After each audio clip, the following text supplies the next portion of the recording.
December 2024. A family sits at the kitchen table planning 2025. The discussion covers vacation destinations for summer, whether to remodel the bathroom in spring, which college the teenager should visit, whether to increase 401k contributions. The conversation assumes continuity. Tomorrow will resemble today. Next year will resemble this year. The future is predictable enough to plan. December 2029. The same family sits at the same table. The discussion covers which bill gets paid this week and which can wait, whether they can afford to fix the car or if it needs to last another month broken, whether there's money for the teenager's school supplies, whether they can buy groceries or need to visit the food bank. The conversation assumes nothing. Tomorrow is uncertain. Next month is unpredictable. The future is too chaotic to plan. This isn't about being poorer, though they are. It's about the complete replacement of stable planning with survival mode. The shift from thinking in years to thinking in days, from optimizing to surviving, from building to enduring. Stability didn't degrade. It was replaced entirely by survival. Understanding this replacement is essential because it affects every aspect of existence. How you think, how you feel, how you relate to others, how you experience time. When survival replaces stability, life doesn't just become harder, it becomes fundamentally different. And recognizing this difference is the first step to understanding post-crash existence. Let me show you exactly how survival replaced stability after the 2026 crash. The planning horizon collapse, the decision framework transformation, the relationship restructuring, the identity dissolution, the temporal compression, and why this replacement is complete and permanent. The planning horizon collapse. From years to days. The first and most fundamental shift is the planning horizon collapse. Pre-crash, people thought in terms of years and decades. Post-crash, the planning horizon is days or weeks. Long-term planning becomes impossible and pointless. In 2024, the family plans 5 years ahead. The teenager is 15, will graduate high school in 2027, college from 2027-2031. The parents are 42 and 40, planning retirement around 2050. The mortgage will be paid off in 2038. The kitchen remodel is scheduled for 2026. The car will need replacement around 2028. Life is mapped out years in advance. This planning is possible because the future is predictable within ranges. Income will remain similar or increase. Housing costs are fixed by mortgage. Health insurance continues through employment. The framework is stable enough to project forward. Decisions made today affect outcomes years later in predictable ways. By 2029, the planning horizon has collapsed to days. The family doesn't know if next week's paycheck will be enough to cover rent and food. They don't know if the car will start tomorrow. They don't know if the employer will have work next month. The uncertainty is so high that planning beyond immediate survival is useless. The collapse happens because the stable framework disappeared. Income fluctuates wildly. Contractor hours vary from 18 to 42 weekly. Housing costs increased unpredictably. Insurance jumped $85 monthly with 1 week notice. Health insurance was lost and can't be replaced affordably. Every assumption underlying long-term planning broke.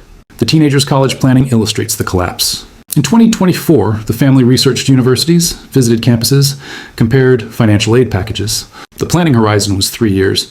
By 2027, during the crash, college planning became, we'll figure it out when we get there. By 2029, college planning is community college, if we can afford it, but we can't plan beyond next semester. The 5-year plan became a 1-year plan, became a monthly budget, became a weekly cash flow, management, became a daily survival calculation. Do we have enough food to get through Friday? Can we buy gas to get to work tomorrow? Can we delay the electric bill payment until Tuesday? The planning horizon compressed to 24-72 hours. Retirement planning disappeared entirely. The 401k contributions stopped in 2026. The accounts were rated in 2027 for emergency expenses. By 2029, retirement planning is work until we can't, then we'll deal with it. The 30-year horizon became infinite uncertainty. The planning horizon collapse affects every decision. Pre-crash, buying quality items that last longer made sense. Spent $180 on boots that last 5 years versus $45 on boots that last 1 year. The 5-year horizon justified the investment. Post-crash, the $180 purchase is impossible. There's only $45 available, and who knows if you'll even be here in 5 years. Buy the cheap boots that will fail in 6 months. The inability to plan creates constant inefficiency. Without bulk purchasing, food costs more. Without maintenance planning, repairs are emergency priced. Without preventive health care, problems become expensive crises. The collapsed horizon makes everything more expensive. The psychological impact is severe. Humans need to plan. We're built to think about futures. The inability to plan beyond tomorrow creates anxiety and depression. The future isn't just unknown, it's unknowable. This existential uncertainty is psychologically destabilizing. The planning horizon collapse means decisions optimize for today because tomorrow is too uncertain. Eat cheap calories today, even though they damage health long term. Skip preventive care today, even though it creates bigger problems later. The compressed horizon forces decisions that make sense minute to minute, but are catastrophic over time. The decision framework, from optimal to survivable. The second shift is the decision framework transformation. Pre-crash, decisions optimized for best outcomes. Post-crash, decisions optimized for survival. The question changed from what's best to what won't kill us. In 2024, financial decisions involve trade-offs between good options. Should we invest extra money in 401k or save for vacation? Should we buy the reliable Honda or the cheaper Nissan? Should we do the full kitchen remodel or just replace the countertops? These are optimization problems among positive options. The decision framework was analytical. List options, compare costs and benefits. Choose the option with best expected outcome. The decision quality matters because the difference between good and great options affects long-term welfare. Optimization makes sense when basics are covered. By 2029, decisions involve trade-offs between bad options. Do we pay rent or buy food? Do we fix the car or pay the electricity? Do we buy medicine or pay phone bill? These aren't optimization problems, they're triage.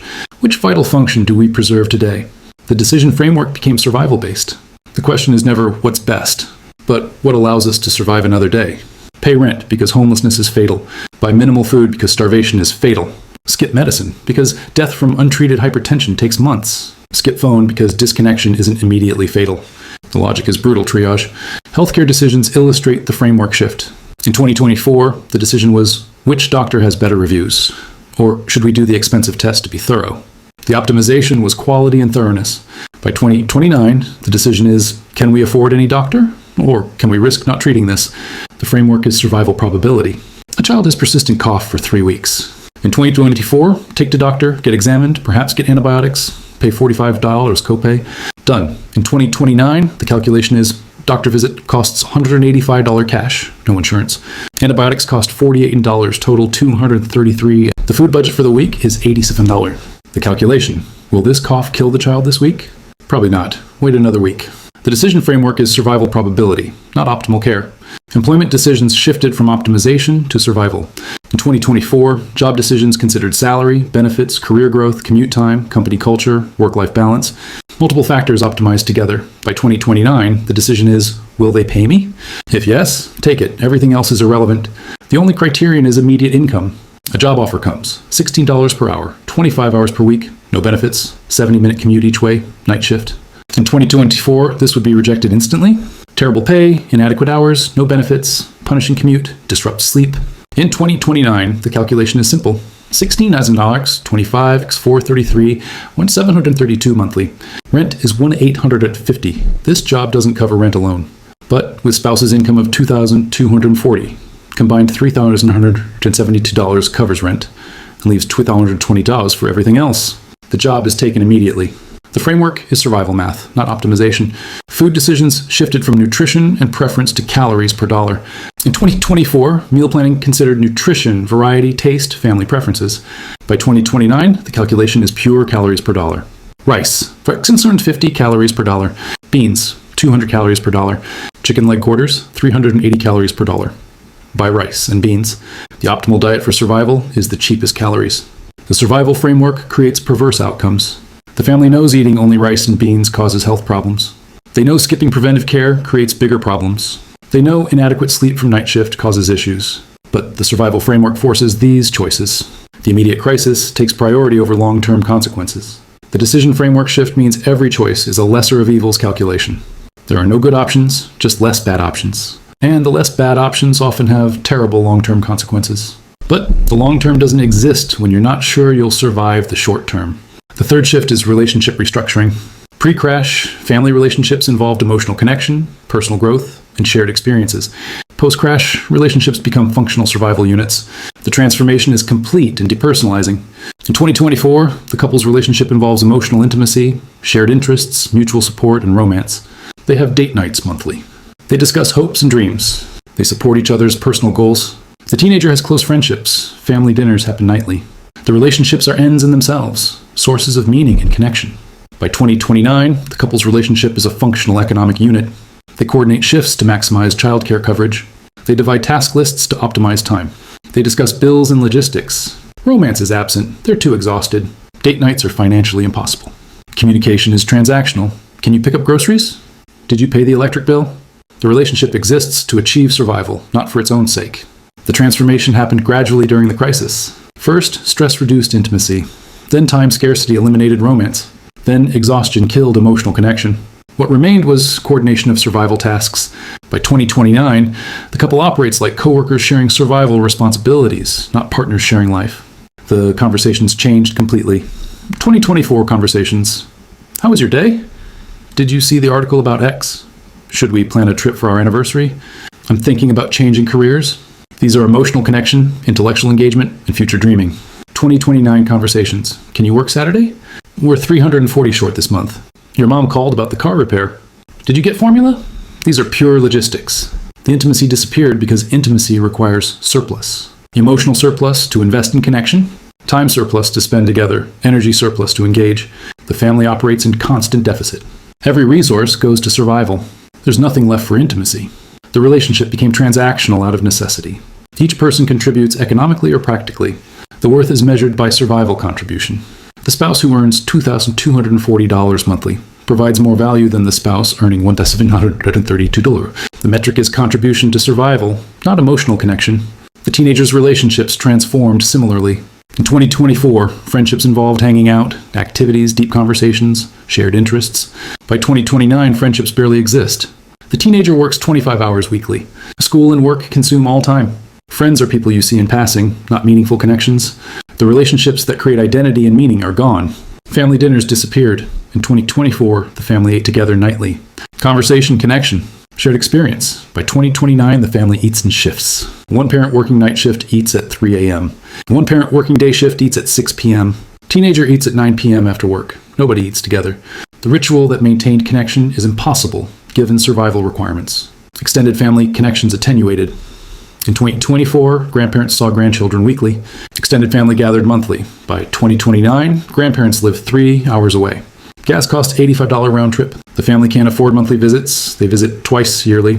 The intergenerational connections weaken from distance and scarcity.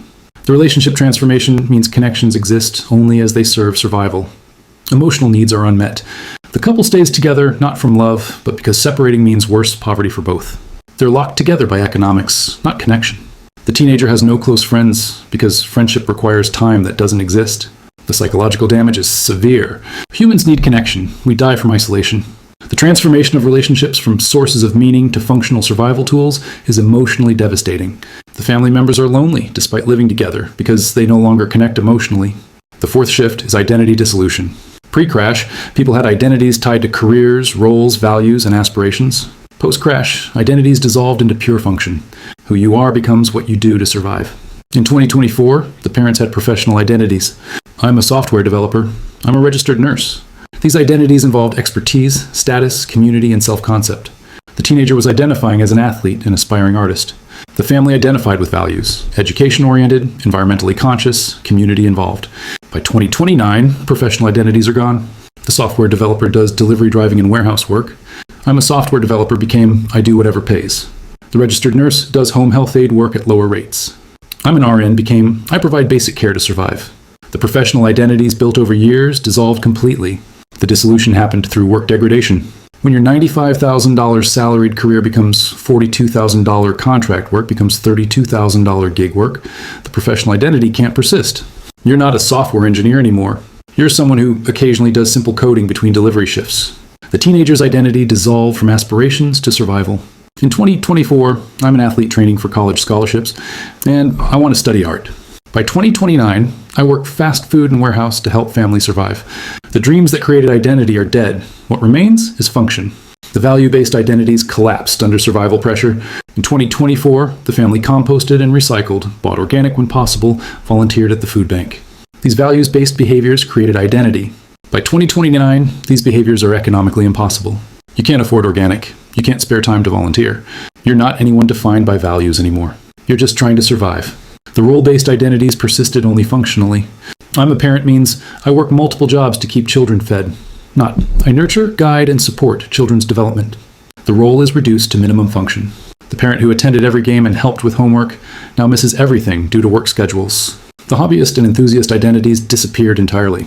The parent who was passionate about photography sold the camera equipment in 2027 for rent money. The identity, I'm a photographer, died with the equipment sale. The teenager who played guitar sold the guitar for $180. The musician identity died. The identity dissolution means answering "who are you" became impossible. In 2024, the answer was rich. Profession, hobbies, values, aspirations. By 2029, the answer is "I work to survive." There's no profession that defines you. No hobbies that express you. No values you can act on. No aspirations you can pursue. Identity is gone. The psychological void is crushing. Identity provides meaning. Without identity, existence is purely functional. You're not someone pursuing goals or expressing values. You're a survival machine executing survival functions. The meaninglessness is existentially devastating. The relationships between people change when identity dissolves. In 2024, you're related to your spouse as a person with unique qualities, interests, and dreams. By 2029, your spouse is the person I coordinate survival with. The other person's individuality is irrelevant to survival function. They become interchangeable with any other survival partner. The fifth shift is temporal compression. Pre-crash, time had passed, present, and future. Life occurred across this timeline. Post-crash, only the present exists. The past is painful to remember. The future is too uncertain to imagine. Consciousness collapses into perpetual now. In 2024, the family's temporal experience was rich. The past was memory. Remember when we vacationed in Colorado? Remember when you were promoted? Nostalgia, lessons learned, identity from history. The present was engagement, work, relationships, activities, growth. The future was anticipation.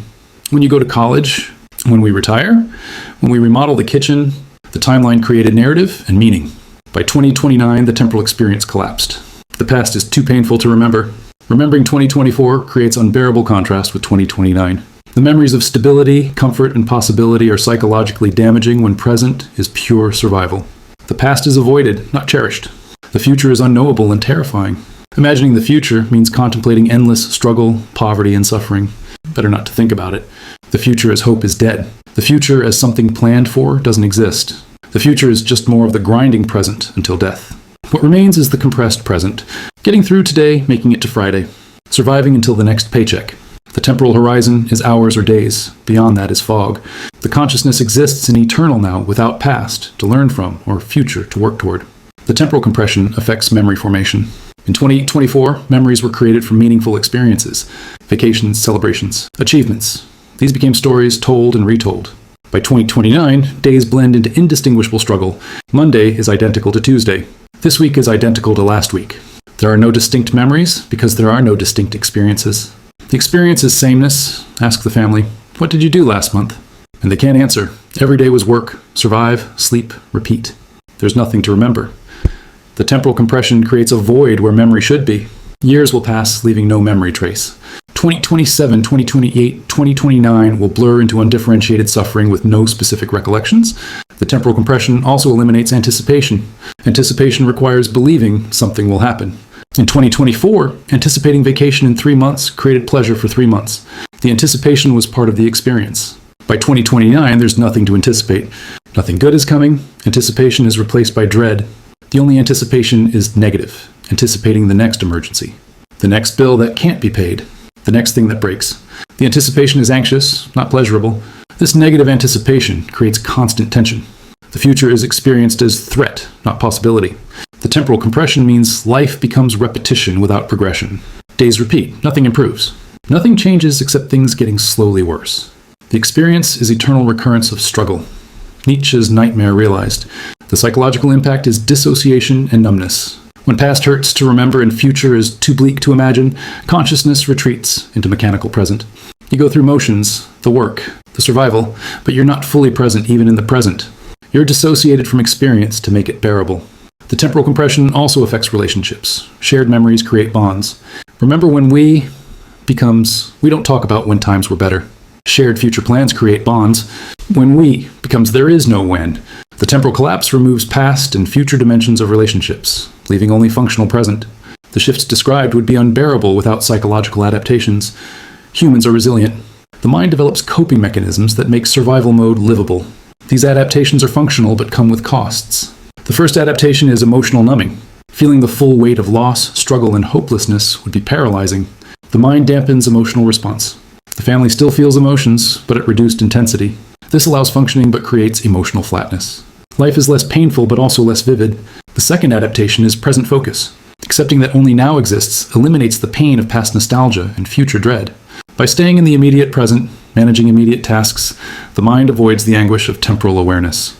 This allows functioning but eliminates meaning from narrative. The third adaptation is lowered expectations. If you expect nothing, you can't be disappointed. The family stopped expecting comfort, security, or happiness. They expect struggle. This adaptation reduces disappointment, but also eliminates hope. The cost of avoiding disappointment is killing hope. The fourth adaptation is social comparison. Others have it worse. This relativism makes personal suffering more bearable. The family isn't homeless. Others are homeless. The family has food, even if inadequate. Others are hungry. The comparison provides comfort, but is psychologically fragile. The fifth adaptation is dark humor. Joking about poverty, struggle, and absurdity makes it bearable. The family develops gallows humor about their situation. This adaptation allows psychological relief, but can alienate others who find the humor inappropriate. The sixth adaptation is routine worship. Creating rigid routines provides structure and control in chaos. The family has specific routines for every aspect of life. Wake time, work sequences, shopping patterns. The routines provide psychological stability in unstable circumstances. These adaptations work. The family survives psychologically. They function. They get through days, but the adaptations have costs. Emotional numbing reduces pain, but also joy. Present focus reduces suffering, but also meaning. Lowered expectations reduce disappointment, but also hope. The adaptations are survival tools that diminish life. The question is whether survival mode is temporary. Will stability return? Can the family eventually plan again, build again, connect again? The evidence suggests number-one survival mode is permanent for several reasons. First, the economic structure ensures permanent precarity. The contractor employment, the eliminated benefits, the stagnant wages, the high costs, these are stable features of the post-crash economy. They're not recovering to pre-crash levels. The economic insecurity is permanent. Second, the psychological adaptations become fixed. The emotional numbing, present focus, lowered expectations, these were initially coping mechanisms. After years, they're personality. The family can't return to previous emotional and temporal experiences even if circumstances improved. Third, the opportunity cost compounds. Every year in survival mode is a year not building skills, career capital, savings, or relationships. The gap between the family and stability widens over time.